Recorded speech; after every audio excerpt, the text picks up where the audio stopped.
And now we come to a period that I call the unraveling of the 1970s. The 1970s is very, very interesting. And we sort of start this lecture with really the administration of Richard Nixon, which takes office January 1969, and initially seems to do very well, but then goes through, obviously, as you know, during his second term, a decrease in support for the Vietnam War, even though Nixon had promised a withdrawal from the Vietnam War during the campaign of 1968. He did not follow through on that promise. Also, a great number of changes in American culture and history, particularly things like gender relations in the 1970s. And one of the reasons I put what you see on the right there, the tennis battle of the sexes, Bobby Riggs and Billie Jean King versus Billie Jean King, there is because this was one of the biggest events of the early 1970s by far. Bobby Riggs, a famous tennis player who was a little bit past his prime, challenged Billie Jean King, who was a woman's tennis player on the women's tennis professional circuit. And Riggs had run his mouth a lot about how even the best female tennis player could not beat him, right? Even though he was past his prime and all that stuff. Well, I remember this very clearly when I was a kid. We all sat down and watched this. It was the event of that year. And Billie Jean King defeated Bobby Riggs almost completely, almost in straight sets. Now, the interesting thing about it was Bobby Riggs at the time was projected as a kind of sexist. He was projected as a kind of old-fashioned person, and he was certainly parroting a number of the sexist things and old-fashioned things that other people had said about about gender relations. But in reality, Bobby Riggs had sort of set this up, partly because he wanted to show the American public how sophisticated and how impressive female tennis players were. So Bobby Riggs was willing to put himself and his reputation on the line. He came across as being this huge sexist in order to promote women's tennis and in order to make it a sort of a spectacle. Okay, it was one of the biggest events of the early 1970s. And now on to the rest of the lecture, narrated by Dana Flowers. The subtopics for this lecture are President Nixon, Vietnam and Watergate, the end of the Golden Age, the rising tide of conservatism, and the Reagan Revolution. In the post-World War II era, conservatism seemed marginal in a very liberal environment. Conservatism was seen as outdated and associated with conspiracy theories, anti-Semitism, and preferences for social hierarchy over equality. Liberals believed conservatives were simply alienated or psychologically disturbed. In the 1950s and 1960s, conservatism was reborn. In 1968, a backlash of formerly Democratic voters against Black protest in the anti-war movement helped Richard Nixon win the White House. But conservatives were dissatisfied with Nixon. Nixon adopted conservative language, but actually expanded the welfare state and improved relations with the Soviets and China. Nixon, who won by a thin margin, moved to the center, trying to solidify Republican support and win disaffected Democrats. Mostly interested in foreign policy and wanting to avoid fights with the Democratic Congress over domestic policy, actually accepted and expanded much of the Great Society and welfare state. Nixon established new federal regulatory agencies, such as the Environmental Protection Agency, the Occupational Safe and Healthy Administration, and the National Transportation Safety Board, all of which limited entrepreneurial freedoms. Nixon spent liberally on social services and environmental initiatives. He abolished the Office of Economic Opportunity, which had coordinated the war on poverty, but he also expanded food stamps and tied Social Security benefits to inflation. The Endangered Species and Clean Air Acts regulated businesses in order to limit pollution and protect animals threatened with extinction. Nixon's great surprise was his proposal for a family assistance plan to replace aid to families with dependent children, AFDC. Under his plan, the federal government would guarantee a minimum income for all Americans. AFDC, known as welfare, gave aid, usually quite limited, to poor families who met local eligibility requirements. Originally a New Deal program that helped mostly the white poor, welfare came to be associated with blacks, who by 1970 comprised half of all welfare recipients. AFDC roles expanded in the 1960s, partly because of relaxed federal eligibility standards. These relaxed standards stemmed from an increase in births to unmarried women, which produced a sharp rise in the number of poor female-headed households. Conservative politicians now attacked welfare recipients as people who wanted to live off honest taxpayers rather than work. But Nixon's plan for a guaranteed annual income, too radical for conservatives and not enough for liberals, did not pass Congress.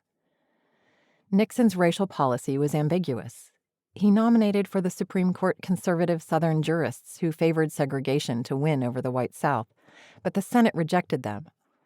The courts lost patience with Southern delays in enforcing civil rights laws and finally forced Southern schools to desegregate. Briefly, Nixon also embraced affirmative action programs to raise minority employment. Nixon expanded Johnson's efforts to require federal contractors to hire minorities. But Nixon wanted the affirmative action program as a way to fight inflation by weakening the power of building trade unions. He believed their control over the labor market hiked wages to unreasonable levels and increased construction costs. He hoped the plan would cause tensions between blacks and labor unions and that Republicans would benefit. Indeed, this is what happened. Trade unions of skilled construction workers with few black members strongly opposed Nixon's plan.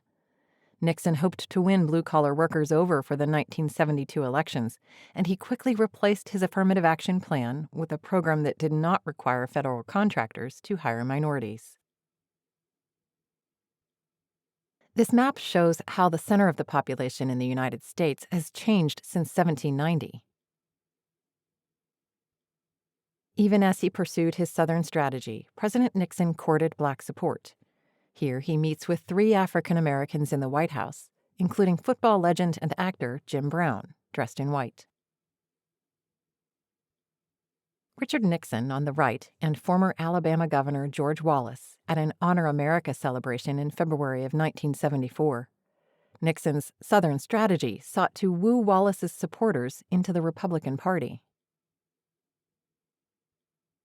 When Earl Warren retired as Chief Justice in 1969, Nixon replaced him with Warren Burger, an opponent of the Warren Court's judicial activism. Burger was expected to lead the Supreme Court in a conservative direction, but he surprised Nixon and others by initially expanding much of the Warren Court's jurisprudence. In 1971, the court approved plans to integrate Southern schools through busing, in which students were transported to other schools to make an integrated student body. Judges everywhere began to order busing, angering many white parents who wanted to keep their children in majority white neighborhood schools.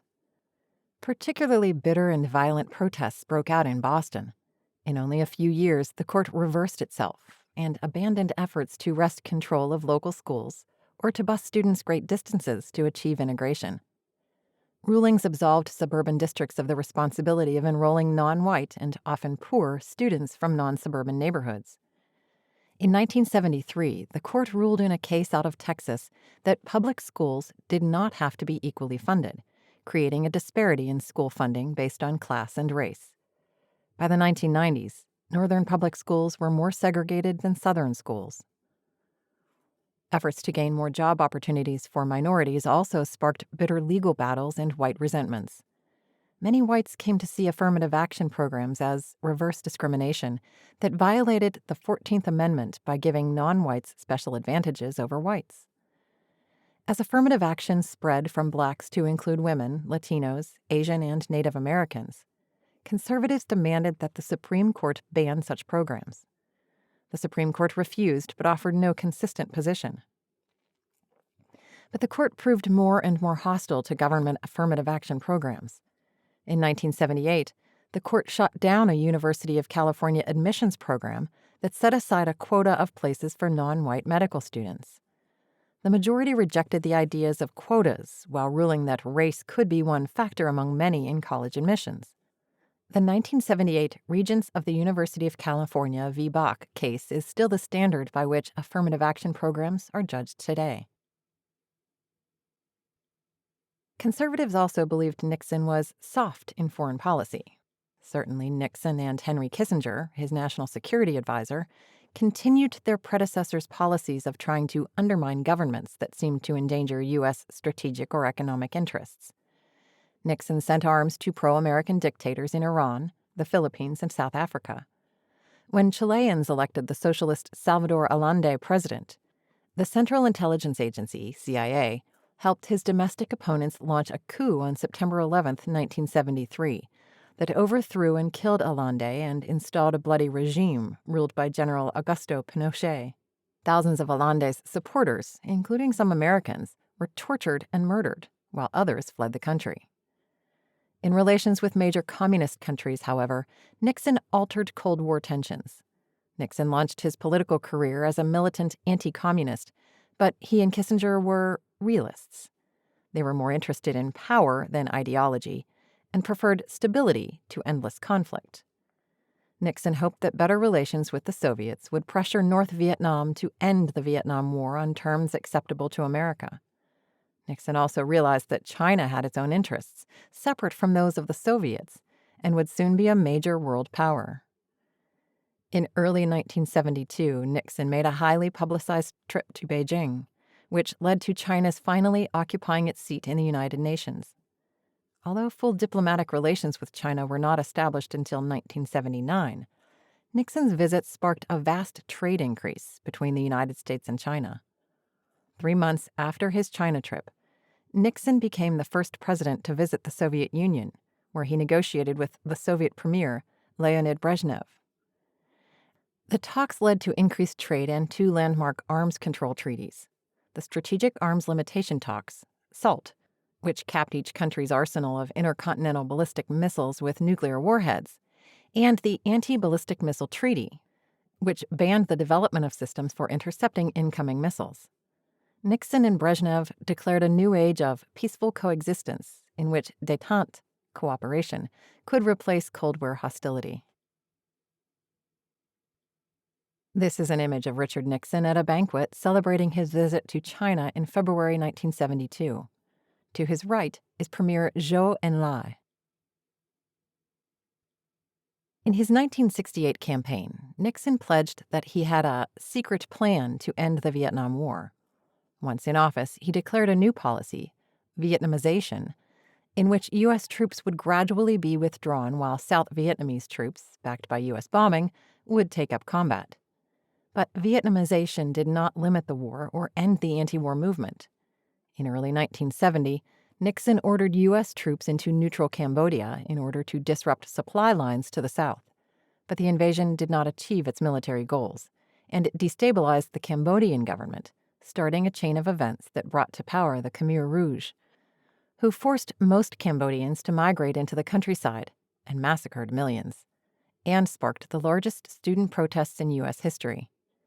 In a demonstration at Kent State University, the Ohio National Guard killed 4 anti-war protesters. At Jackson State University, 2 students were killed by police.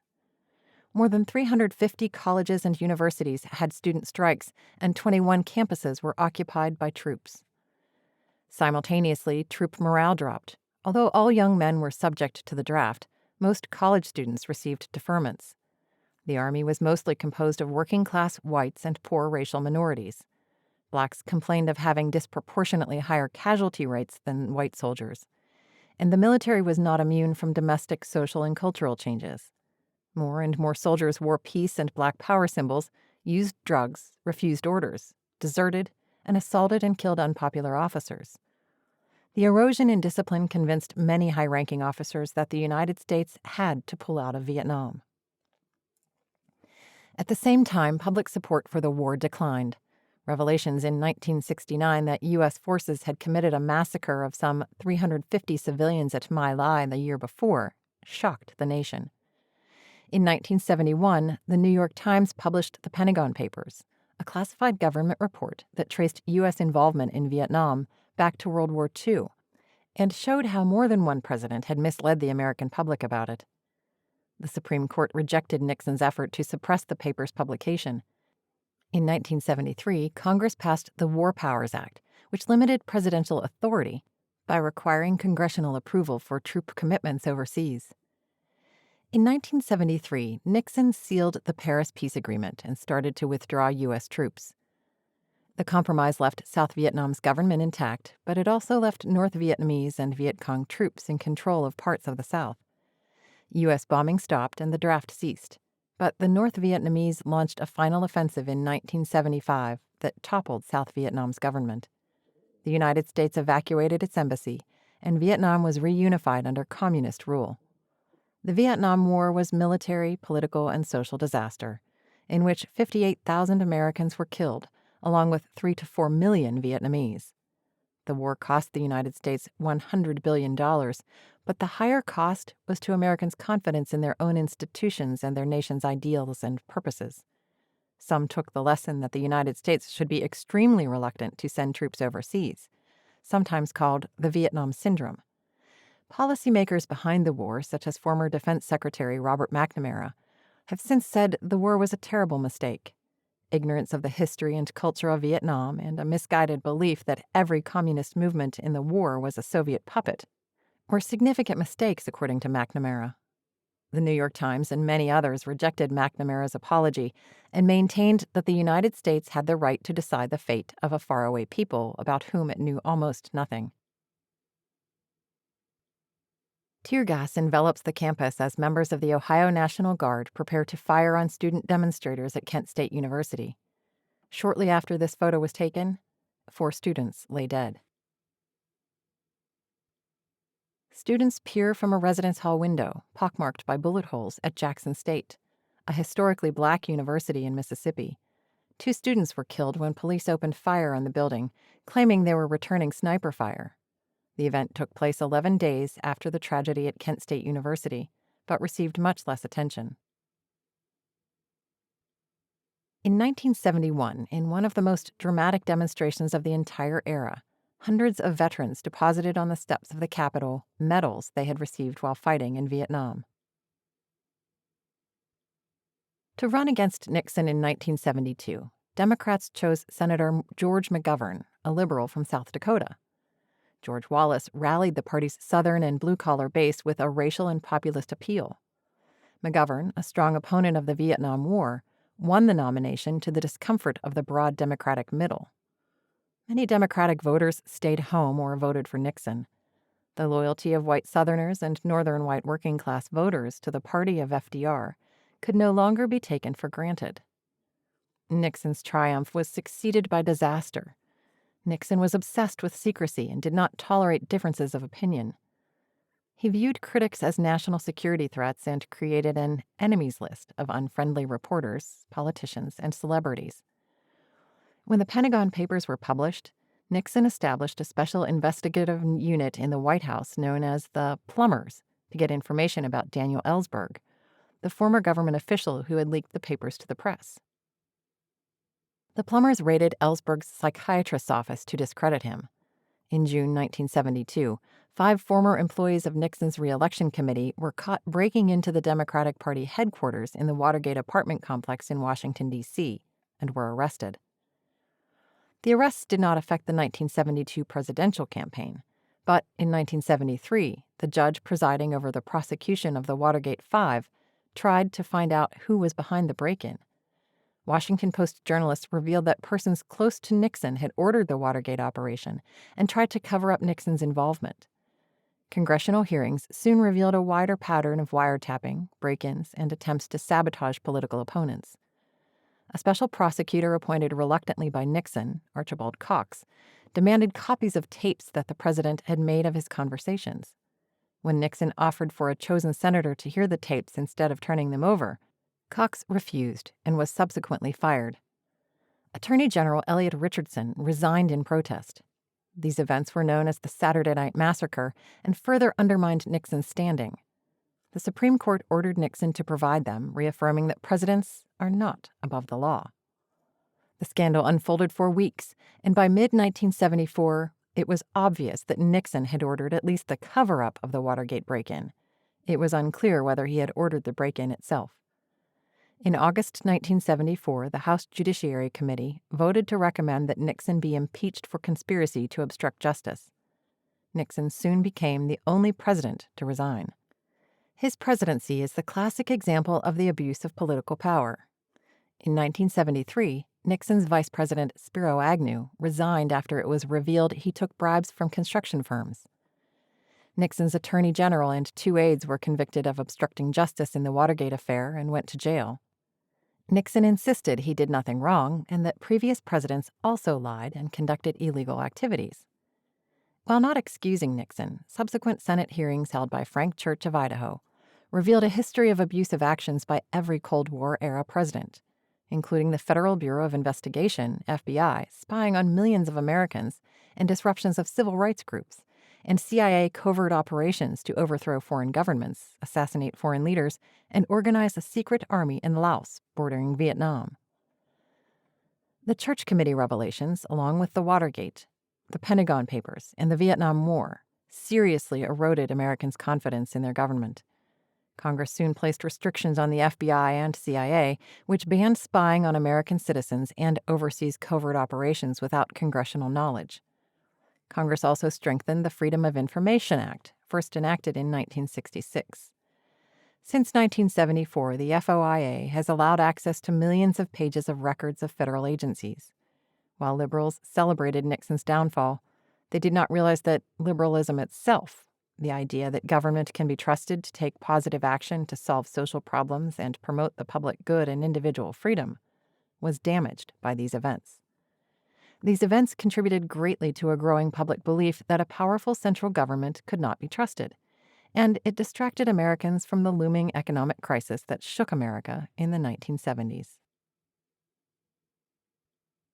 This is a campaign poster from the 1972 election. It does not even name Richard Nixon, referring to him only as the president. It includes images of some of his accomplishments, including pursuing détente with China, on the bottom, and the Soviet Union, above and to the left. Beat poet Allen Ginsberg and feminist leader Bella Abzug, later elected to Congress from New York City, at the 1972 Democratic National Convention in Miami Beach. Their presence illustrated the growing role of the counterculture and new social movements in the party, to the dismay of its traditional leaders. Herbert Bloch's 1973 cartoon depicts Americans' disbelief as revelations related to the Watergate scandal unfold in Washington. In the 1970s, post-war economic expansion and consumer prosperity ended, followed by slow growth and high inflation. The end of capitalism's golden age was caused by many factors. With a booming economy driven in part by a military-industrial complex, administrations had not realized how the Cold War might have less positive economic consequences. To check the Soviets, the United States had promoted the economic reconstruction of Germany and Japan and supported new manufacturing in places like South Korea and Taiwan. It encouraged American companies to invest overseas and didn't complain when allies protected their own industries while seeking unrestricted access to U.S. markets. Steel imports, for example, devastated the American steel industry, and the strong dollar, tied to gold by the 1944 Bretton Woods Agreement, made it harder to sell goods overseas. In 1971, for the first time in the 20th century, the United States had a trade deficit, importing more goods than exporting. By 1980, almost all goods produced in the United States were competing with foreign-made products, and the number of manufacturing workers had declined to 28%. It had been 38% in 1960. The Vietnam War produced higher federal deficits and rising inflation. In 1971, Nixon announced a radical departure in economic policy. He took the United States off the gold standard, ending the Bretton Woods Agreement that fixed the value of the dollar and currencies in gold. From now on, world currencies floated in relation to one another, their worth determined not by treaty, but by international currency markets. Nixon hoped this would promote U.S. exports, but the end of fixed currency rates destabilized the world economy. Nixon also froze wages and prices for 90 days to stabilize the economy. These policies briefly stopped inflation and reduced imports, but a war between Israel and its neighbors Egypt and Syria led Middle Eastern governments to hike the price of oil and suspend oil exports to the United States for several months. During the oil embargo, long lines of cars appeared at American gas stations, which either ran out of fuel or limited how much a customer could buy.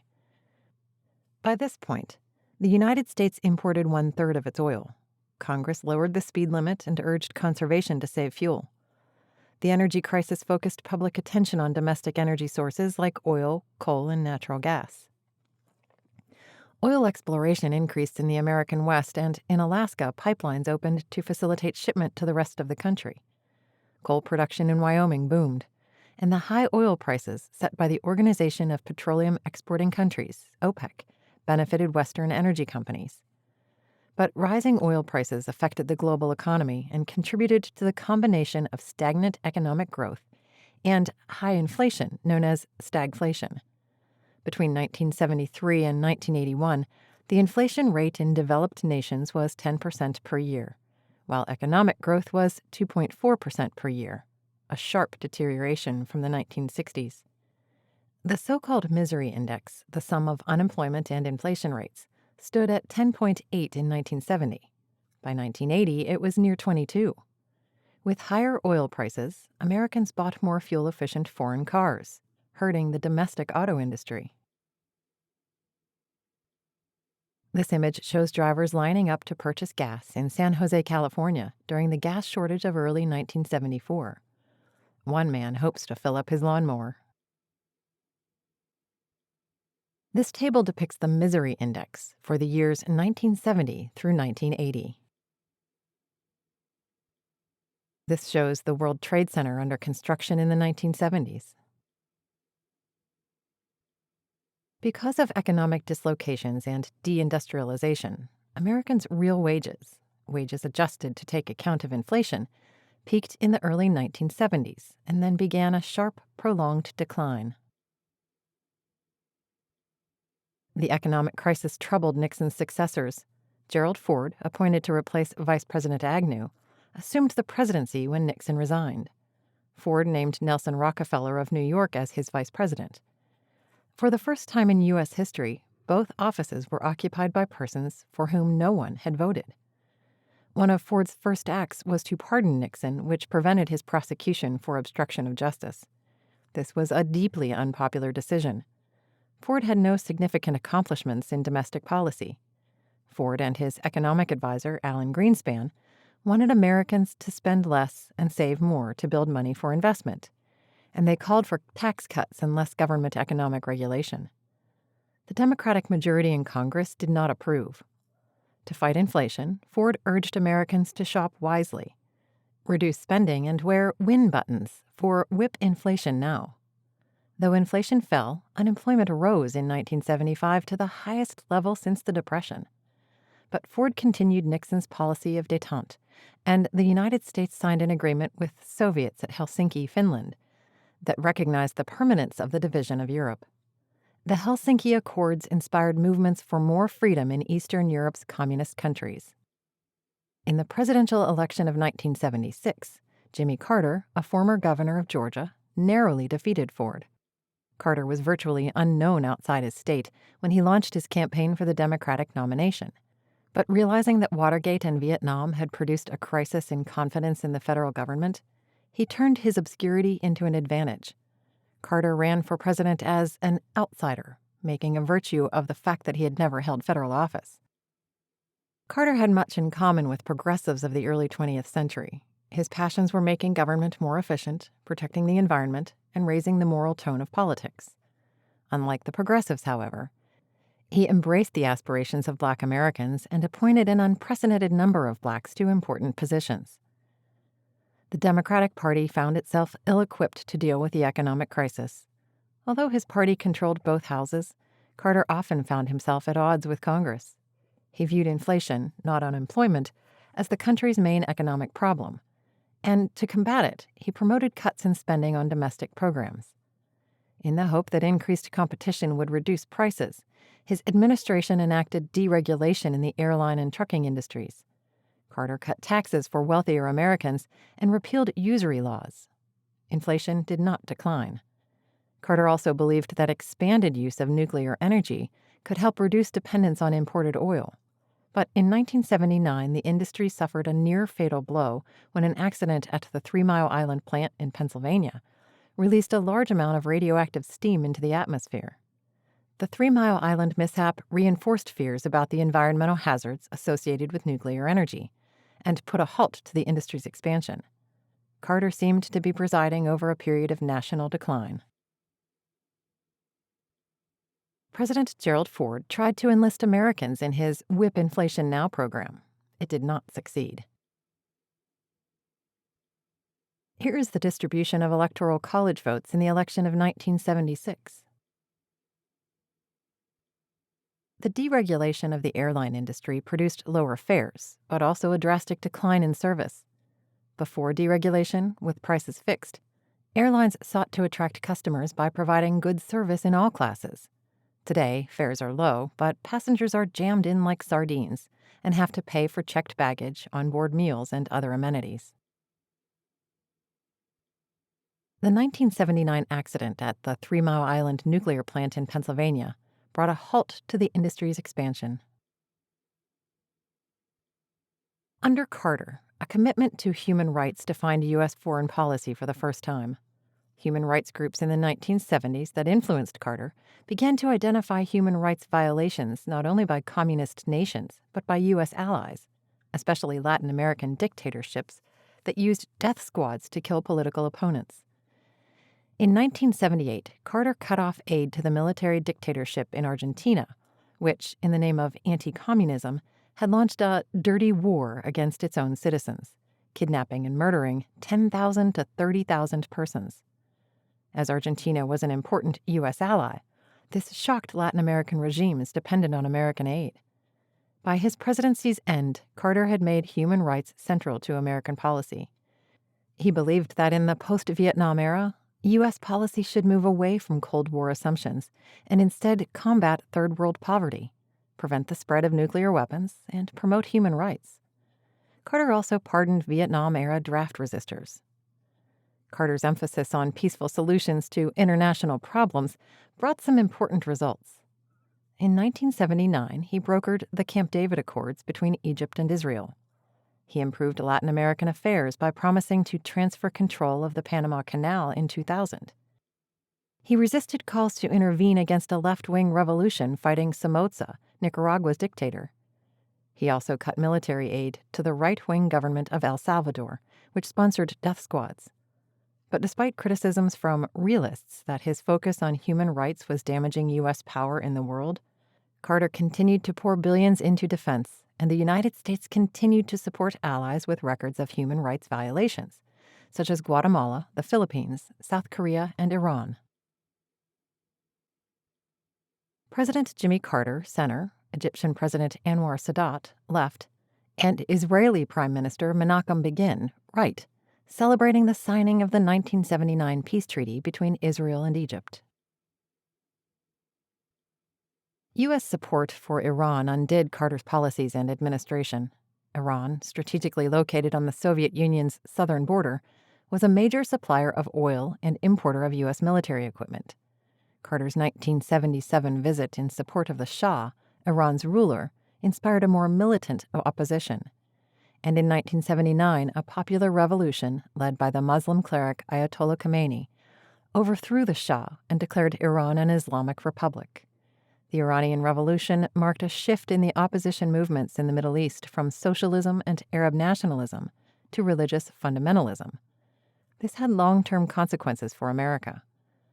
When Carter allowed the deposed Shah to seek medical treatment in the United States, Khomeini's followers invaded the U.S. Embassy and seized dozens of hostages. They regained their freedom in January 1981, on the day Carter's term ended, and the hostage crisis deeply hurt Carter's popularity. The invasion of Afghanistan in 1979 by the Soviets, who sought to reinforce a friendly government fighting an Islamic rebellion, also confronted Carter with a crisis. Over time, the Soviet war in Afghanistan proved to be its own Vietnam. with high casualties and costs and mounting domestic dissatisfaction. At first, however, it seemed to indicate a decline in U.S. power. In response, President Carter announced the Carter Doctrine, declaring that the United States would use military force, if necessary, to protect its interest in the Persian Gulf. He retaliated against the Soviets with boycotts and withdrawal from nuclear arms treaties. The United States also began to give arms and money to Islamic fundamentalist rebels in Afghanistan, giving rise to the Taliban. In an unsuccessful attempt to bring down inflation, Carter abandoned the Keynesian economic policy of increased government spending and cut back on social spending and regulations, while projecting a major increase in the military budget. By 1980, the Cold War was reinvigorated, and many of the conservative policies associated with his successor, Ronald Reagan, were already in place when Carter's presidency ended.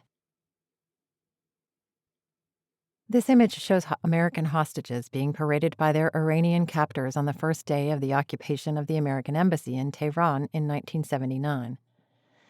Television gave extensive coverage to the plight of the hostages, leading many Americans to view the Carter administration as weak and inept.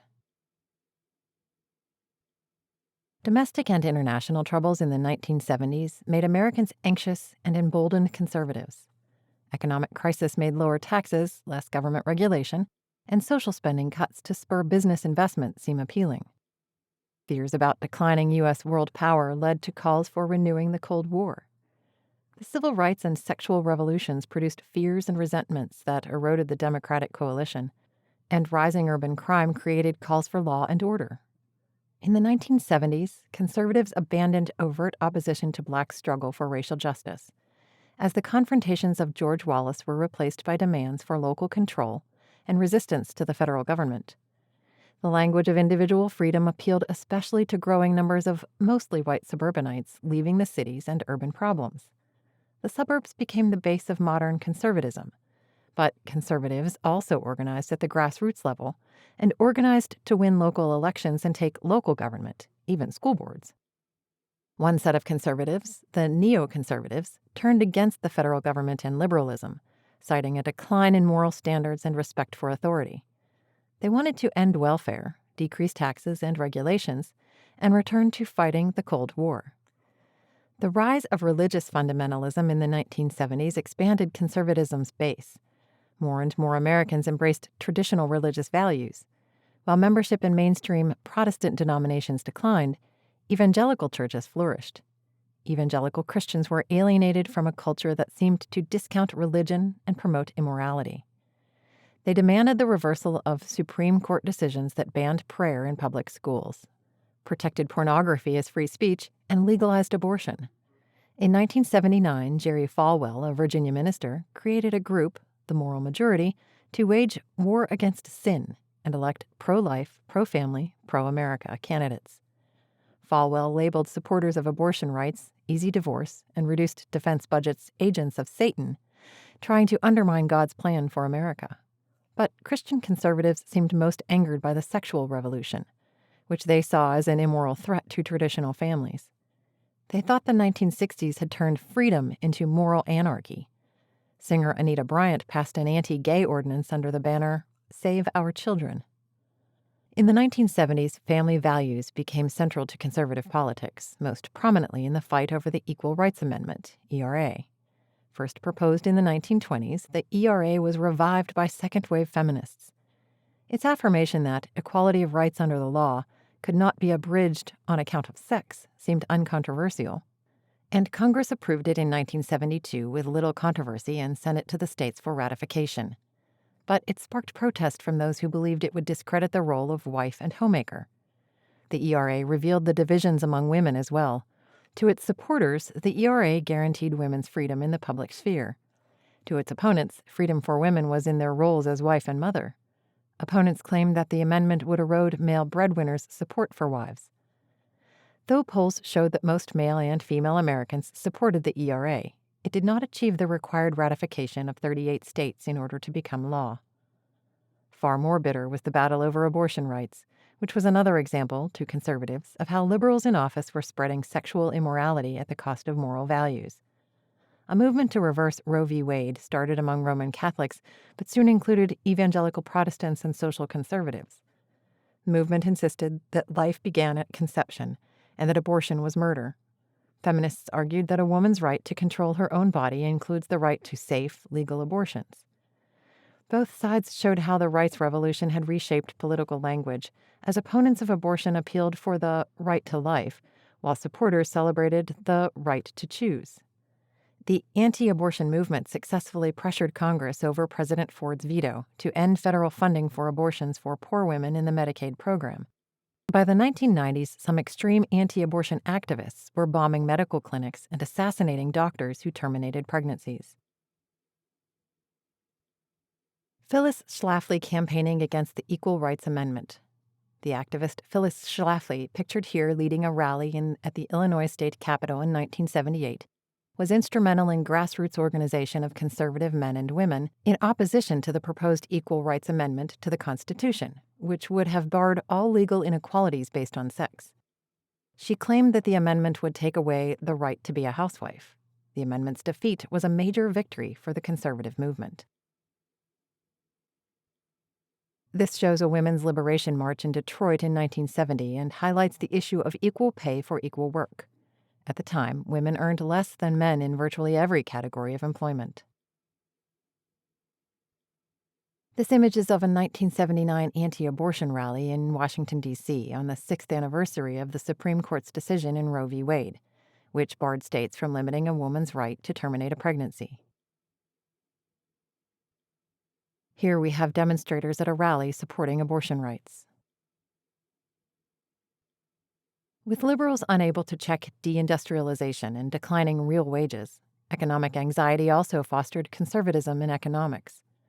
Unlike during the Great Depression, economic crisis inspired a critique of government rather than of business.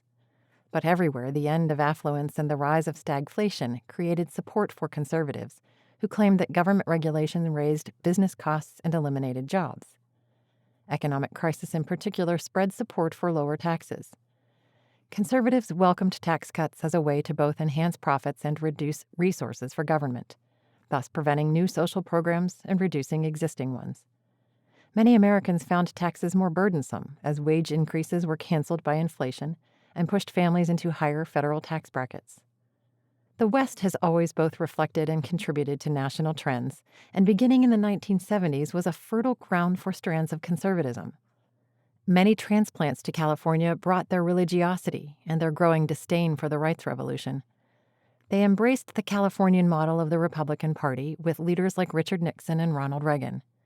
In 1978, conservatives ran a successful campaign to ban further increases in property taxes, Proposition 13, and demonstrated the power of anti-tax politics. The new law benefited business and homeowners, but it cut funds for schools, libraries, and other public services. Anti-tax sentiment flourished throughout the nation, and other states passed similar laws.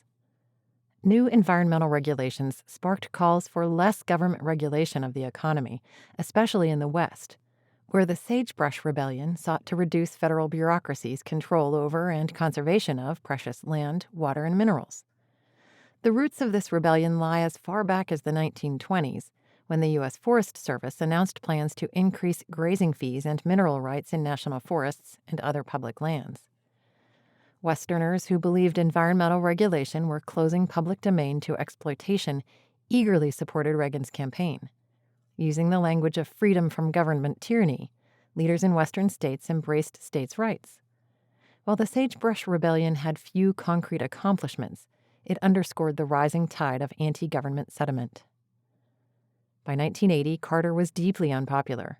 Conservatism seemed on the rise everywhere. In England, Margaret Thatcher became prime minister, promising to sell state-owned industries to private firms, shrink the welfare state, and reduce taxes and the power of unions. In the United States, Ronald Reagan's campaign for the presidency united conservatives around promises to end stagflation and restore America's confidence and its role around the world. Reagan also appealed to white backlash against civil rights, voicing support for states' rights, vilifying welfare recipients, and condemning busing and affirmative action. Although not devout and a divorcee, Reagan won the support of family values religious conservatives. Reagan won the election, taking former Democratic bastions such as Illinois, Texas, and New York, while Carter only received 41% of the popular vote. While Carter went on to lead anti-poverty, human rights, and diplomatic efforts around the world, his presidency is considered by most to be a failure, and his defeat launched the Reagan Revolution, which made freedom the domain of the right in American politics. Before entering politics, Ronald Reagan was a prominent actor and a spokesperson for General Electric. In this 1958 photograph, he demonstrates the use of a GE oven. A delegate to the Republican National Convention of 1980 wears a hat festooned with the flags of the United States and Texas, and a button with a picture of her hero, Ronald Reagan. This map shows the landslide victory by Ronald Reagan in the 1980 presidential election.